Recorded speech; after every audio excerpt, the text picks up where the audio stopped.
ये हकीकत है।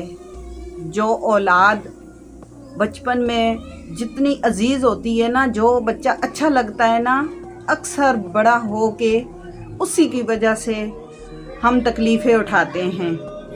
इतनी कि जितने उस वक़्त वो बीमार होता है ना, बीमार था ना, तो मैं रो रो के पूरी पूरी रात उठा के बैठी रहती।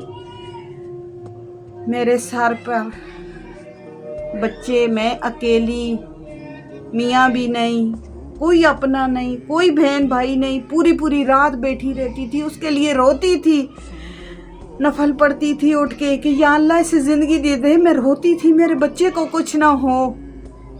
तो जब बड़े हो के वो तकलीफ़ देते हैं ना, उसकी वजह से तकलीफ़ मिलती है ना, आज उसके मुंह से मुझे इतना कुछ सुनना पड़ रहा है, तो मेरा बहुत दिल दुख रहा है। तो मैं कहती हूँ काश मर जाता तू, काश तू मर जाता। मैंने क्यों तेरी ज़िंदगी की दुआएं मांगी थी।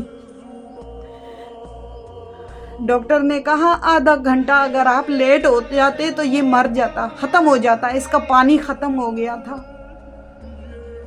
बाप इसका, उसे कुछ पता नहीं होता था, बस उसे पैदा करने का पता होता था, बच्चे पैदा करने हैं, उसे पता नहीं होता था। 2-2 महीने नहीं आता था बच्चे कैसे मैंने पाले।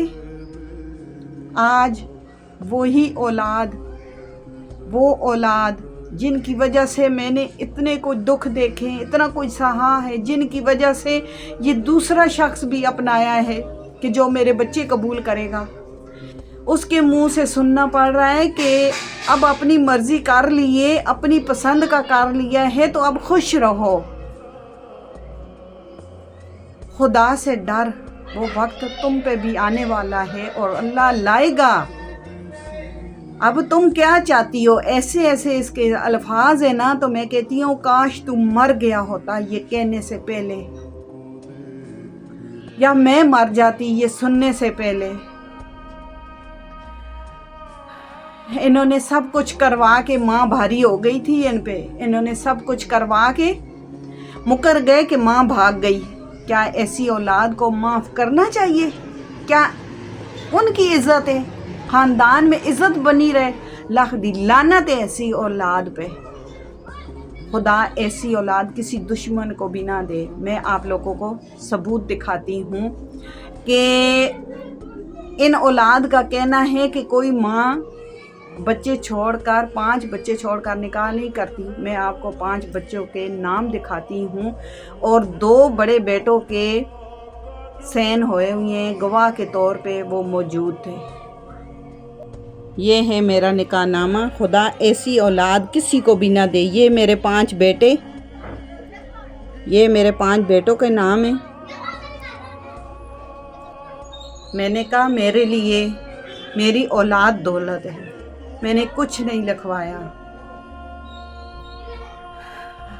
औलाद के बगैर कोई माँ नहीं रह सकती। किस तरह बच्चों ने कह दिया कि 5 बच्चों को छोड़ के कोई माँ निकाह नहीं करती। ये क्या है फिर?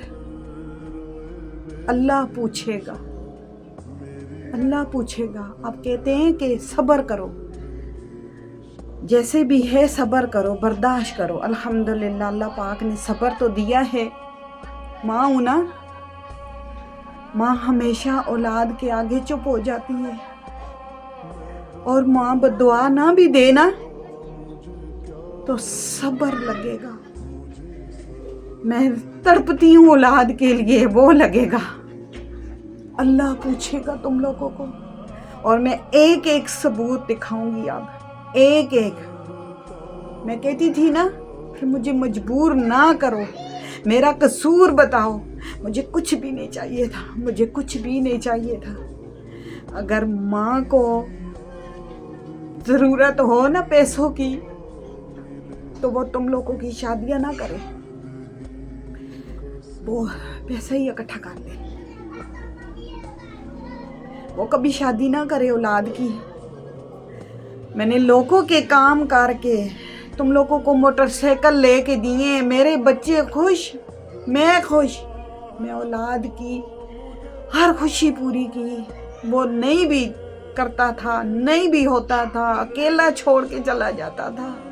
मैंने कहा हम माँ बेटा मिल के कमाएंगे, घर बनाएंगे। मुझे क्या पता था एक ही की शादी की है तो सब कुछ सामने आ जाएगा।